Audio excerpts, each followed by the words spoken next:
and welcome to tonight's Bible study. It's Tuesday. Seems like we just did this on Sabbath, and here it is already Tuesday. This isn't the main focus of the message, but I'm sure you all know that Purim starts tomorrow night. I encourage you to do some research into like the celebrations of Purim, what they mean, how you can celebrate it in your own life, and what significance it has for us as a congregation. Y'all remember when we did the Purim play last year? That was kind of cool.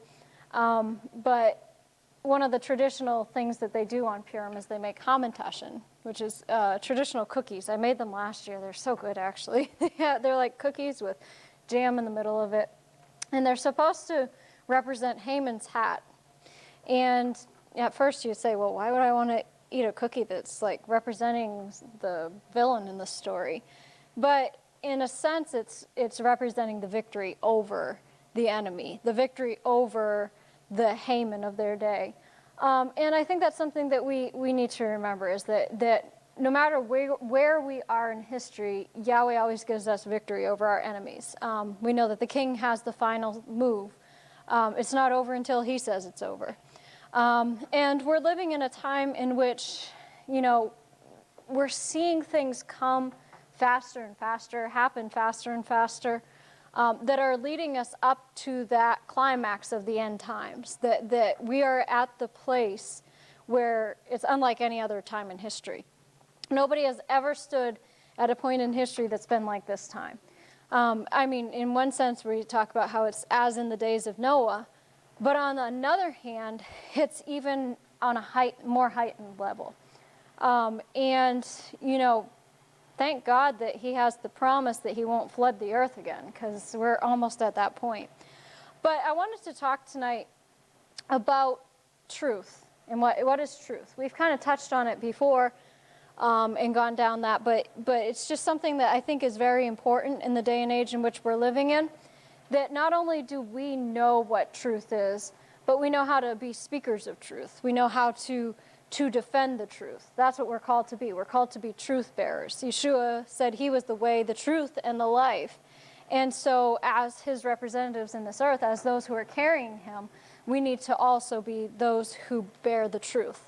But in order to get to the point where we can know how to be walking in the truth, we need to know what the truth is. It says you know the truth, and the truth will set you free. But unless you know the truth, you're not going to be free. If you don't know the truth, you're going to be bound in some area of your life. If you do a survey of the American public as to what the truth is, you'll find quite a different story. 66% of the American public in one survey agreed to the statement, there is no such thing as absolute truth.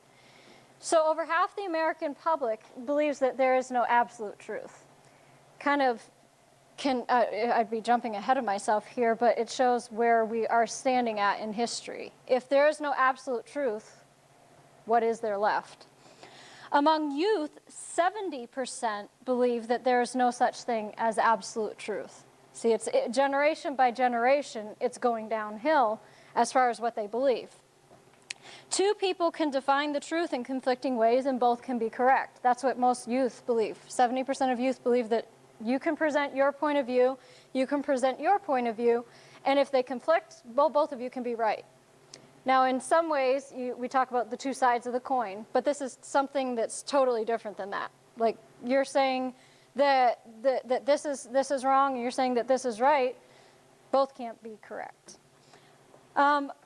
Relativism has made significant inroads into the church as well, unfortunately. So when you get into this whole cultural relativism and it's, what if there is no absolute truth, when you think of the church, you would think that we would be ones who believe that there is absolute truth, right? The church should be the standard of absolute truth. But according to the latest research, 53% of adults in the church believe that there is no absolute truth. So if we're supposed to be the bearers of the truth as the church of the living God, then how can we even stand in that place if we don't believe that there is absolute truth? According to among youth in church, research shows that 57% do not believe an objective standard of truth exists. And, really, that fault lies at the foot of those who are leading the churches. Like, if you're leading a church, you need to be the one who's holding up the standard of the truth. You need to be the one who's presenting the truth. Unfortunately, in the day and age in which we're living, there are certain things that people are afraid to speak because of political correctness or afraid of being canceled on social media. We've never been in that case, but anyways, there's a certain group that they're afraid to say it. Well, what will people think? We'll get canceled. People will leave the church. But what ends up happening is you're living in a time in which, like it said in the end times, that there will be many who fall away from the faith because they don't have a real faith. And when persecution arises for the word's sake, they have no root in them. They were never given the foundation of the truth to build their lives upon. So truth that is defined as being absolute possesses the following qualities. And this is going to get a little teachy here, but we want to get in depth of what is truth so that we can actually define it. Truth is discovered, not invented. It's discovered, not invented. So you can't invent truth. It has to be discovered by you. You find out what the truth is. Truth is transcultural. It can be conveyed across different cultures. So the truth for one culture is not different than the truth for another culture. Truth is truth across the boards. Truth is unchanging. It can be conveyed across time. So no matter whether it was the 15th century or the 21st century, truth is still truth. It doesn't change with the times. Beliefs cannot change a true statement, no matter how sincere one may be. So it doesn't matter what you may or may not believe, that doesn't change what the truth is. That's really countercultured right now. Yes. Just to say that because you believe it, it's not true, oh my goodness, you're attacking me as a person. All truths are absolute. Well, just an essence of the word truth should mean that it is absolute. Truth is unaffected by the attitude of the one professing it. So it doesn't matter whether you like it or not, the truth is truth. Truth is knowable. Again, like I said, you shall know the truth, and the truth will make you free.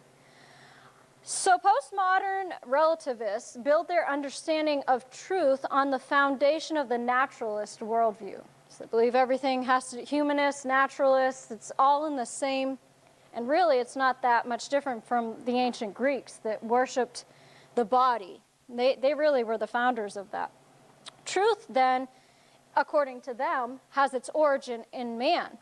This leads to conclusions that differ greatly from those who hold to absolute truth.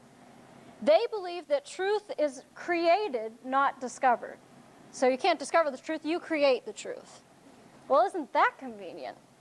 Truth is a matter of perspective, and each culture or individual defines for themselves what is truth. That sounds really nice. Like, okay, yeah, I get to decide what's true. I get to decide what's right and wrong. Get into that in a little bit. Since truth is invented, there is no universal transcultural truth. Each culture or individual will define truth differently according to their background and perspective. It's this whole accepting of all. We just love everybody. Everybody's right. You don't tell anybody that they're wrong. Truth changes. Since it's inseparably connected to individuals and cultures, which continually change, truth perpetually changes as well. This is what they believe. Since truth is a matter of a group or an individual's perspective, one's beliefs can change a true statement. There can be no such thing as absolute truth. Now, we look at it and we say, that doesn't even make sense, but this is the belief, this is the thinking of the vast majority of the world around us. Like, when you're walking out, even in the grocery store, you've got to be aware that most of the people around you are believing that there is no such thing as absolute truth. Truth is my truth. So it changes. Absolute truth is not knowable. Absolute and objective truth cannot be known since it is built on the shifting foundation of man's perceptions. Each individual's perception is different, so truth cannot be known. Again, isn't that very convenient? Do we see that anywhere in the Bible where it talks about that? Let's turn over to Judges for a moment. Judges chapter 21.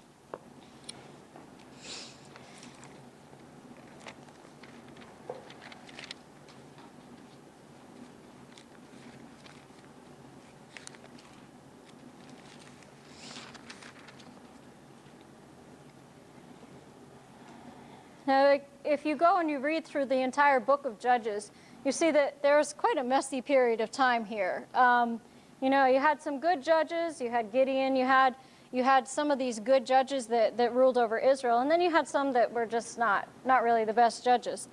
But in Judges chapter 1, you go down to verse 25. In those days, there was no king in Israel. Every man did what was right in his own eyes. If that doesn't speak to today's, this day and age, I don't know what does. In those days, Israel had no king. The people did whatever seemed right in their own eyes. That statement would be a fitting estimation of our generation, morally, spiritually, in every area. In the secular culture that we're surrounded by, most people no longer believe there's any fixed moral standard. Morals have gone out the back door a long time ago. They don't believe that there's any standard that they need to hold to or obey. There's no rules. We're living in such a rebellious culture that's like, nobody can tell me what to do. I make my own rules. I'm my own man. And where does that lead people? You know, like Mom had said, you know, I run my own life, the I gets into the run, and it becomes ruin. We're living in a day and age where people are just literally so messed up. And it's sad. It really is sad to see the state that some people have gotten into. You know, we can look at it and we can judge and say, oh, that's so horrible. But we need to look at it from the perspective that that was somebody's baby. They weren't born like that. They were not born with all that belief and whatever. They had to be indoctrinated in it. And that's what the school system is doing nowadays, wherever you are, whether it's grammar school or college. They're indoctrinating people to this way of thinking. And it is a way of thinking. People regularly prompt one another with phrases like, find your own truth. How many of you heard that one? You need to find your own truth. Or follow your heart. I have to laugh. I saw that on a board somewhere, and it was in a Christian establishment. It said, follow your heart. And somebody had written underneath it, no, follow the Spirit, and you will not fulfill the lusts of the flesh. And it's like, yeah, people don't need to just follow their own heart, because their own heart is taking them, anyways. As if that is the best way to live. So the best way to live is to find your own truth and follow your own heart. No. According to Scripture, that is the essence of foolishness. In Proverbs 12:15, it says, the way of a fool is right in his own eyes. So you're called a fool if your way is right in your own eyes, if that's what you're choosing. Proverbs 26:12 says, do you see a man who is wise in his own eyes? There's more hope for a fool than for him. So we know how much the proverb says about the fool, and how it does not speak very highly of foolish people. But it says that there's more hope for a fool than for someone who's wise in his own eyes. Why? Because you can't get them to see if they're in error. That's the biggest challenge that we have to overcome, and even in our own lives, is to be able to see where you're in error.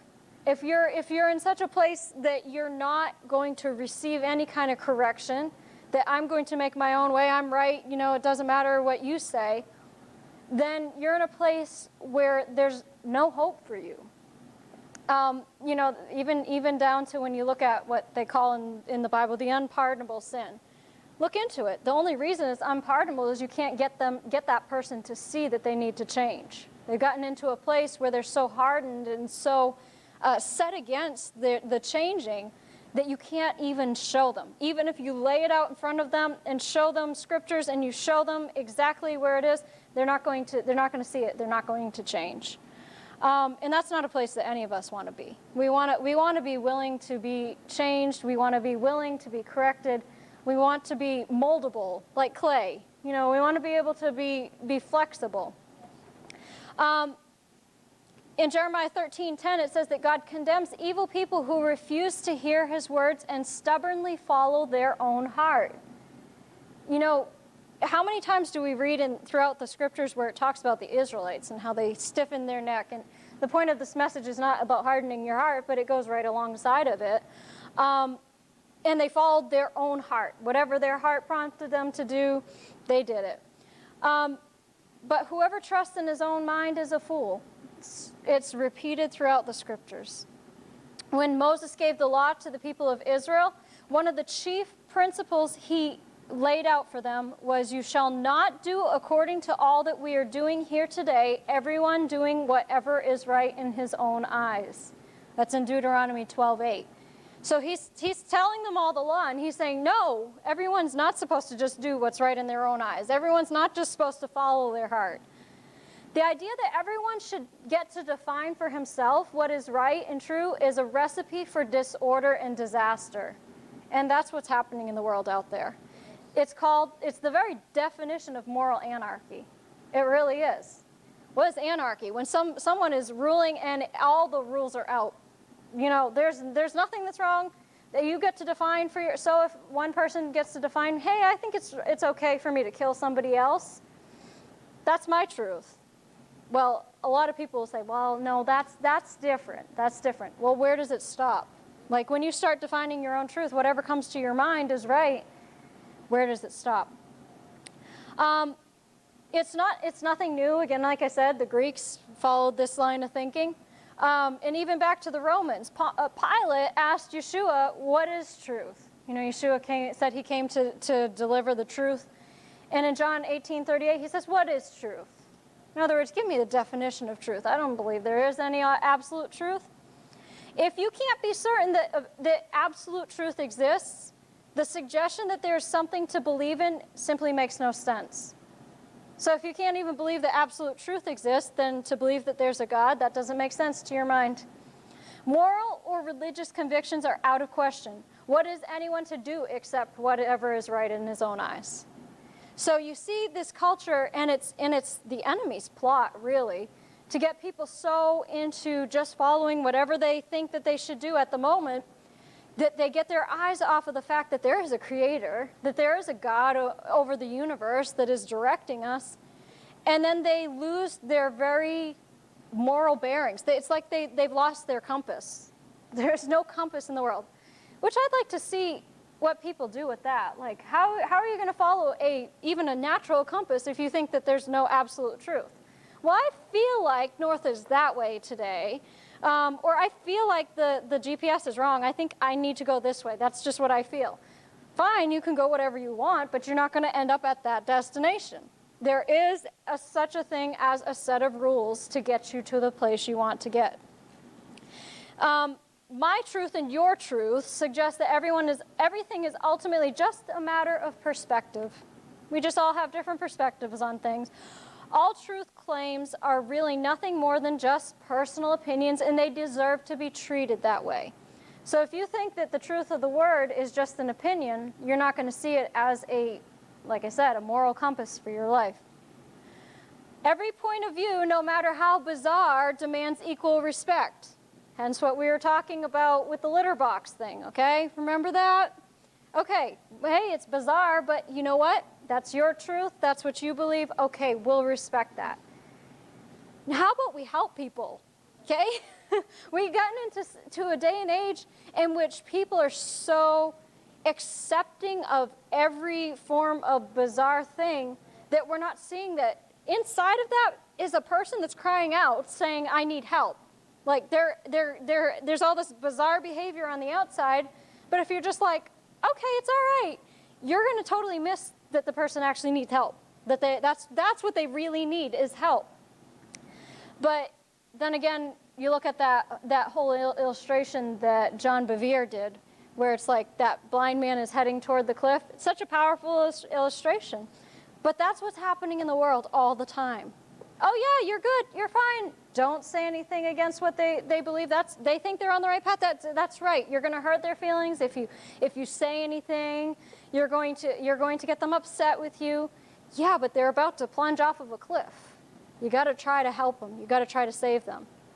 Even in some cases, like even if you just try to point out natural facts, and it has nothing to do with moral beliefs or whatever, just, I mean, take for example what Dad had pointed out a few years ago about what the doctors are reporting about homosexual lifestyles, okay? Just the natural facts that there's a higher rate of abuse, there's a higher rate of depression, there's a higher rate of disease amongst them. And to point that out nowadays, you're seen as a hater. Okay, if a doctor sees that somebody has cancer in their body, and they say, well, I don't want them to think I'm coming against them, so I'm not going to tell them that cancer's in their body. What's going to happen? Eventually, that untreated, with that person not being aware of what's going on, they're going to die. And really, that doctor should be held accountable for it because they didn't warn them. If you really love a person, you're going to warn them about the consequences of the behavior, the consequences of the decision. Do they have the free will to make that decision if they want to? Yeah. But even cigarette packets have on it, this product can cause lung cancer and emphysema and all that. It will say it right on there. Like, you're not going into this without full awareness of what can happen. So that man is without excuse, it says in the Bible. We're standing at a place where it's really a wreckage of all this structure of thinking. Like, it's a mess out there. Where everything has to be deconstructed. Any kind of spiritual precept or article of faith must be met with skepticism. I mean, there's skeptics out there about everything that you can possibly say that has to do with the Bible. Authority is despised. Certainty is deemed as the very height of arrogance. So if you are certain about it, even if you're just saying, I know that I'm going to heaven when I die, that's going to be seen as being arrogant.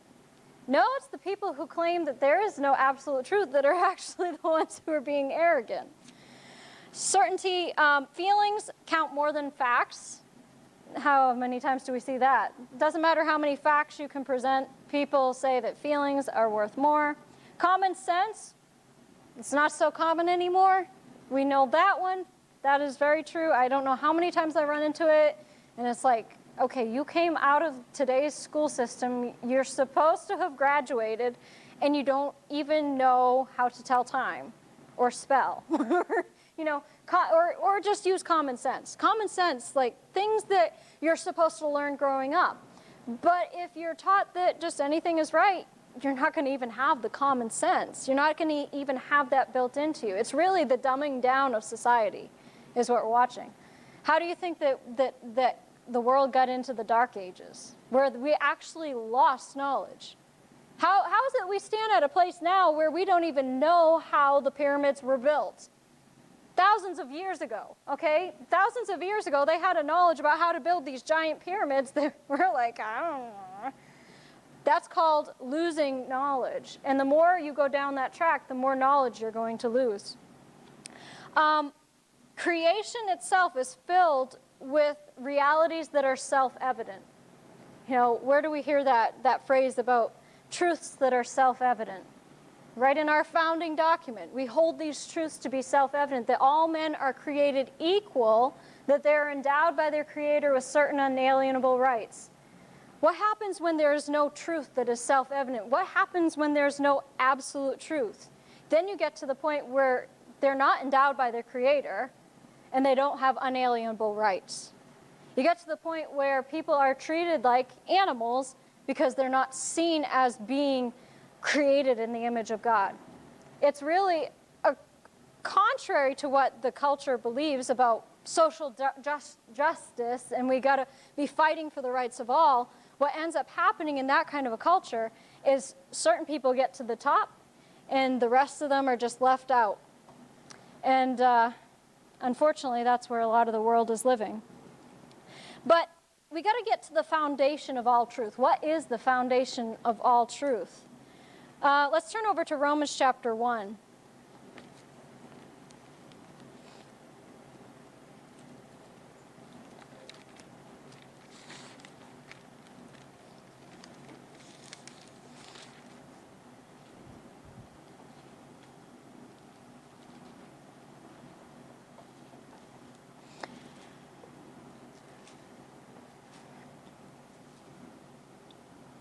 All right, let's start at, well, we'll start at verse 16.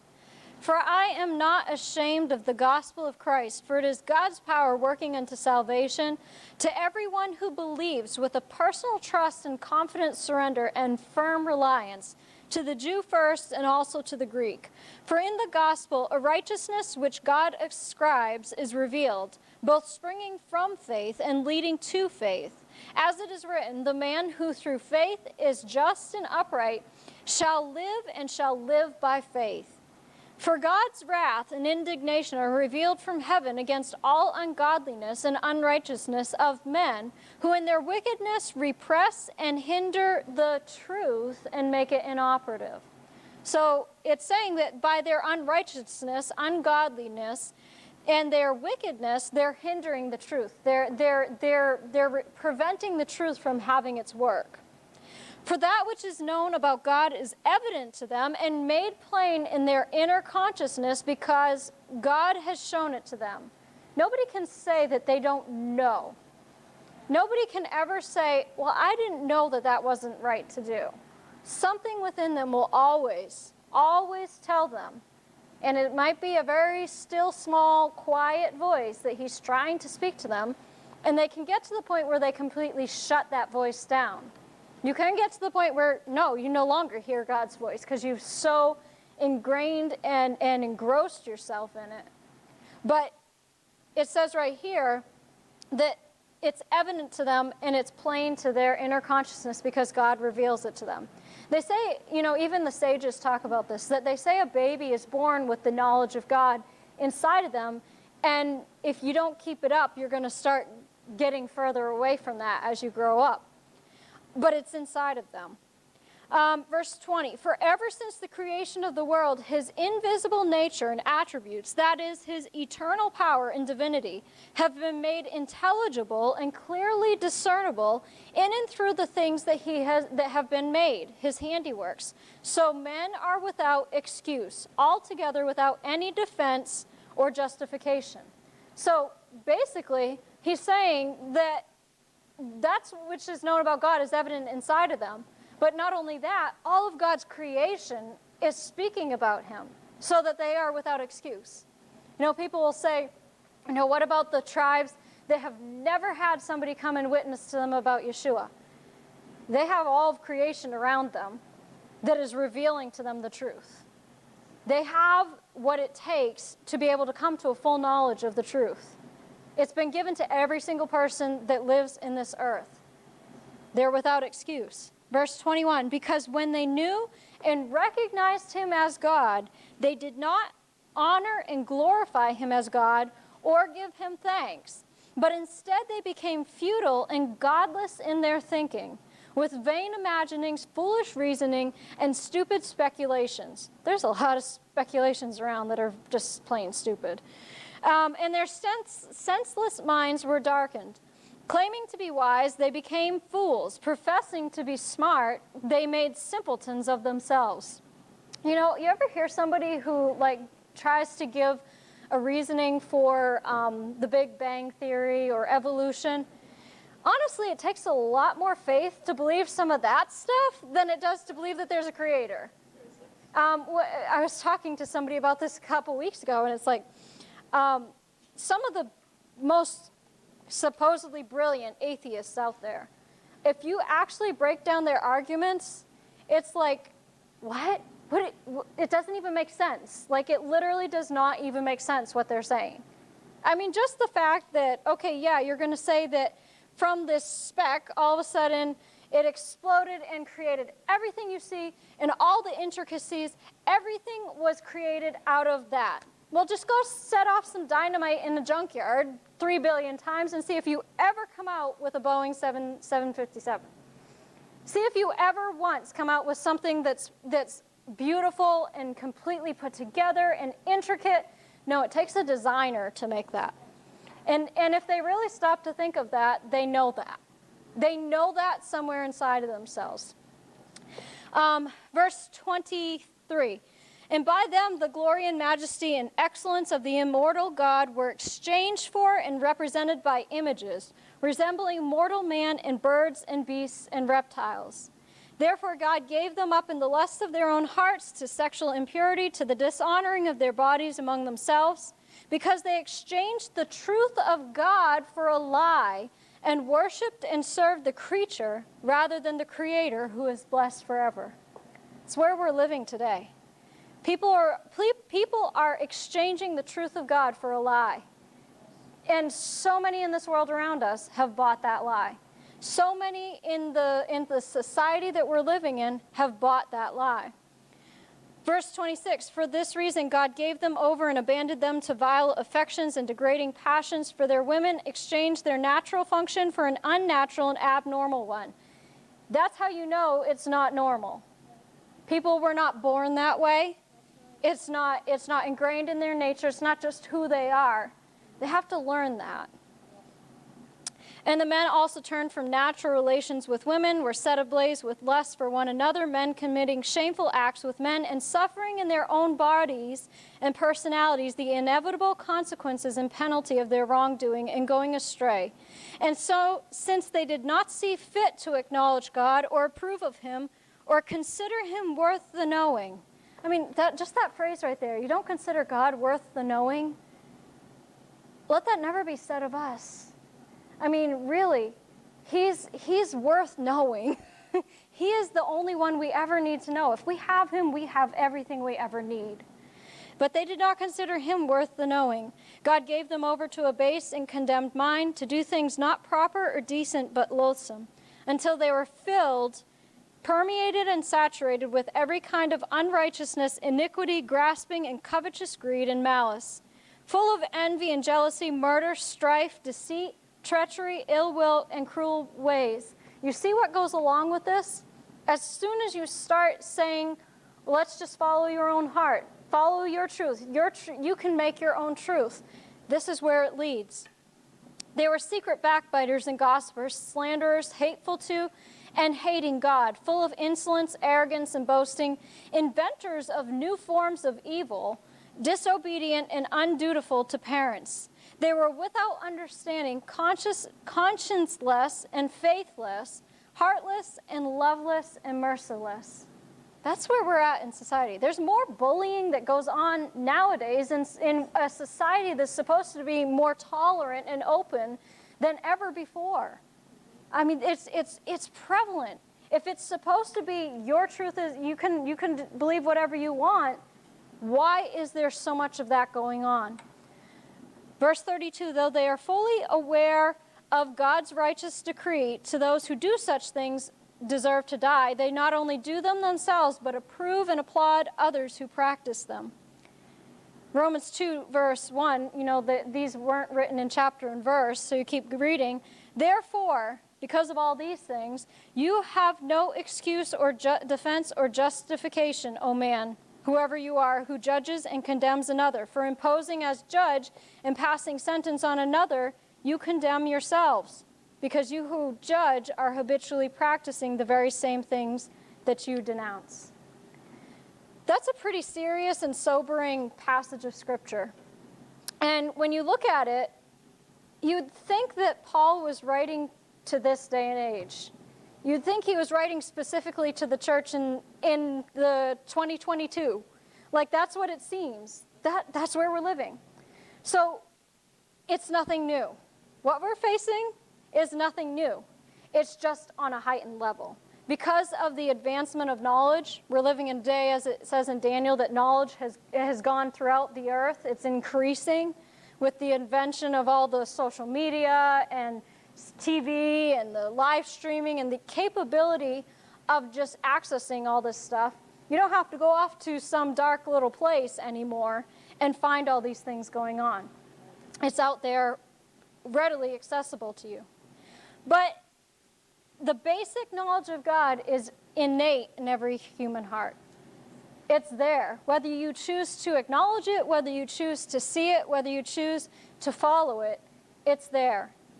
Fallen minds refuse to see what is obvious, so you lose the ability to make sense of anything. You start saying that there is no absolute truth, it's going to lead you down a place where you're not going to be able to make sense of what is very clearly and plainly in front of you. Basically, what Paul is talking about in here is the same period of time as what was going on in the Judges. Every man did what was right in his own eyes. Every man had his own truth. And every time this happens in society, it drags the entire culture through the depths of hell, literally. You go through a period of time in which there is no moral compass. There's nothing that's off the table as far as what people will do. Whatever people do is right in their own eyes. The end result, as we saw, is a depraved mind, a soul that's utterly given over to wickedness, irrationality, and contempt for everything that is righteous. That's why we're living in a time when, as it says in Isaiah, woe to those who call good evil and evil good. That's what's going on nowadays. What's good is called evil. What's evil is called good. People have it all backwards and upside down. They can't tell up from down, right from left. They don't know where they are. They've lost their bearings. And when you look at it, what goes on in today's society is anyone who is still offended or appalled by the depravity of things, you're labeled as ignorant or ill-informed, or you're just living back in the ancient times. Like you're not up to date with, you're not up to speed. And the media has a lot to do with that. Mainstream media is going to continue, it's like a stubborn determination in the media to just continue to advance it and encourage the moral meltdown. They're just pushing it, and it's a spirit. We got to remember that we don't wrestle against flesh and blood. It's not the people, there's a spirit operating behind it. They'll portray months of lawlessness and rioting as legitimate expressions of peaceful protest, legitimate expressions of speech. It's okay that they do that. Insisting that it's mostly peaceful. Yeah, well, there's buildings that are burning, while there's people that have been killed. Even though everyone else can plainly see the destructive result of it. It's like the emperor has no clothes thing. Everybody can clearly see that it's not what they're painting it to be. Everyone can clearly see that it's like, oh yeah, everything's going great. Yeah, why are gas prices almost $5 a gallon? Yeah, we're building back better. We're getting, yeah, this isn't what it looks like. It's a common thing for people to insist that something is right, like some principle, some deed, whatever they want to do is right, even though it's been established for a long time that that's wrong. People throughout the generations have known that certain things are wrong. It's not, even if they didn't claim to be Christians, they knew that certain things were wrong. If you hold that it is still wrong, you're marked as the wrongdoer because you won't change with them. You won't change with the times, so you're wrong. No. Just because you decide that that's not wrong anymore doesn't make it right. Doing what is right in our own eyes is always dangerous. Look at Eve. It started right there in the garden. In Eve's eyes, in Genesis 3:6, it says that the woman saw that the tree was good for food, a delight to the eye, and desirable to make one wise, and so she ate. So, in her eyes, that tree was good and desirable. Something that's good. She called that good. That's what she believed was good. She believed it looked good. It sounded like it was good. Why not? In Eve's eyes, it was good to eat the fruit, but in God's word, it was forbidden. Okay? So, right from the beginning, the deception of the enemy is try to make something that God said no to look like that's what you really want. And he hasn't stopped doing that. Eve ignored God, called evil good, and did what was right in her own eyes. Unfortunately, Adam joined along with her instead of standing against it. But she was doing what was right in her own eyes. Always dangerous. Now, what's the flip side of this? If you're not going to do what's right in your own eyes, what would you be doing? You're doing what's right in the eyes of the Lord. We see Josiah in 2 Kings chapter 22, when he became king of Judah. He was only 8 years old. That was really young to become king. Can you imagine an 8-year-old ruling over the nation? I don't know if I'd really want to imagine that. But he was trained up well because he did what was right in the sight of the Lord and walked in all the ways of his ancestor David. He did not turn to the right or to the left. So he didn't do what was right in his own eyes. He did what was right in the eyes of the Lord. Hosea 14, verse 9 says, "The ways of the Lord are right, the righteous walk in them." So regardless of what the world might say, right or wrong, they call good evil, evil good, the ways of the Lord are right, and the righteous walk in them. We are not to do what is right in our own eyes, but what is right in the sight of the Lord. In Ezekiel 18:29, God is kind of giving some correction to Israel because he says, "You say the way of the Lord is not right." Now, I don't know that anyone in their, well, I was going to say anyone in their right mind wouldn't say this, but that's kind of the point. But you would look at somebody who would say this as being like, "Oh my goodness, you are so far gone, how can you even say that? The way of the Lord is not right." But by actions, many people are saying that the way of the Lord is not right. Unfortunately, if we read in the beginning, over 50% of the church believes that there's no absolute truth, how many of that same group of people who call themselves Christians or go to church are walking in ways that are not right in the eyes of the Lord? Therefore, by their actions, they're saying that the way of the Lord is not right. You can't have it both ways. "Hear now, O Israel, is it not my ways that are right and yours that are wrong?" God has spoken. David sums it up for us in these lines. Psalm 25, verse 8 through 9. "Good and upright is the Lord, so he teaches sinners in the way. The humble he guides in what is right, and he teaches the humble his way." So if you're humble in the eyes of the Lord, you're going to be following him. You're going to be doing what is right in his eyes. So what is truth, ultimately? We've gone through the definitions of what people think truth is. Truth is relative. Truth is absolute. But truth is the self-expression of God when it comes down to it. Truth is who he is. Just look at throughout Scripture how many times he identifies himself as the truth. Even Yeshua said in John 14:6, "I am the way, the truth, and the life." Yahweh calls himself the God of truth. So we've touched on this before, but what is the Hebrew word for truth? Anybody remember? Emet. Emet.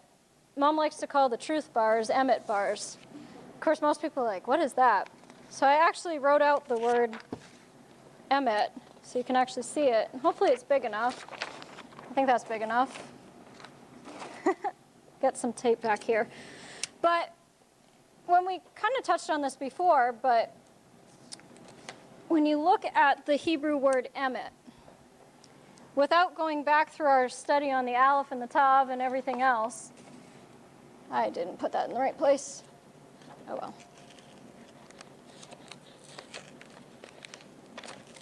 Yeah, I'm going to rip the page. Okay. There we go. Can you see that? Yeah. Okay. What's that? Okay. So you got the Aleph, the Mem, and the Tav. That's the first, the middle, and the last letters of the Hebrew alphabet. You think Yahweh knew what he was doing? It encompasses the whole aspect of speech. Truth. Truth is supposed to be what speech is for. There's not supposed to be a lie in your speech. And when you look at it, Aleph, the first letter in the Hebrew alphabet, represents Yahweh. That is the letter that represents him. It means the first, the one. It actually gathers the idea of the Shema. Hear, O Israel, the Lord our God, the Lord is one. That's what the Aleph represents. The Tav, we know about the Tav representing Yeshua. And the Et in the beginning, we've gone through all that. But there's another word within these three Hebrew letters that we haven't looked at. If you take away the Aleph, what letters are you left with? The Mem and the Tav. The Hebrew word spelled by the Mem and the Tav is the Hebrew word Met, which means death. You take God away from truth, you're left with death. There's nothing clearer that can be spelled out than that. It's right there. Don't you think Yahweh knew what he was doing when he created the very alphabet itself and the words and the meaning? So without God, your life is going to go into death. You're not going to be walking in the truth if you're without God. You cannot have truth apart from God. So when we're living in this age of the Bible versus relative truth, we need to remember that. We need to remember that our moral compass is different from what the world's is. Our standards are different from what the standards of the world's are. Our responsibility in life is to be the ones who hold up the standard of truth. I encourage you to study this out further. Go search the word for all the scriptures that talk about the truth and who we're called to be. Truth, light, all those things are kind of interchangeable when you talk about the character of God. Truth is his character. So can you see how in this society when they're starting to talk about how there's no absolute truth? Well, that means there's no God. There's no God. And you know what? Life without God, I don't even know how people live without God. I really don't. And that's the point. They really aren't living without God. But when you start speaking these things, when you start standing up for the things that you stand up for, it's not going to be popular. Truth is never popular. But God isn't looking to be popular. He's right. Whether you think he's right, whether you think he's wrong, his truth is the truth. But knowledge of the truth will always set you free.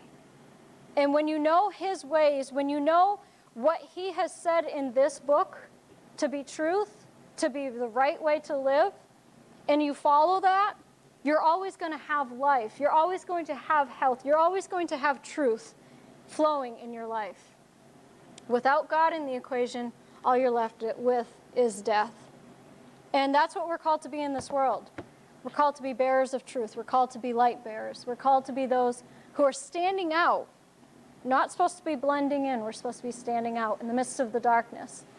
And leading others to the knowledge of the truth. Because that truth will set them free. We want people set free.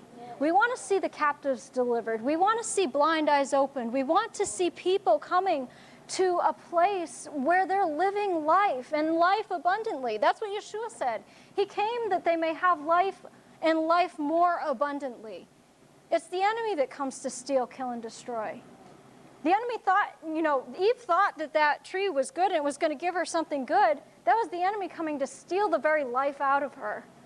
If she had just trusted Yahweh's way was the best way and his timing was the best timing, then she would have been in the right place at the right time with the right people doing the right thing, and society wouldn't be where it is today. We got to always trust that his way is the right way, regardless of what society says. Amen? We trust you've gotten something out of this message. We will see you on Saturday at 11 o'clock. Until then, you have a blessed week.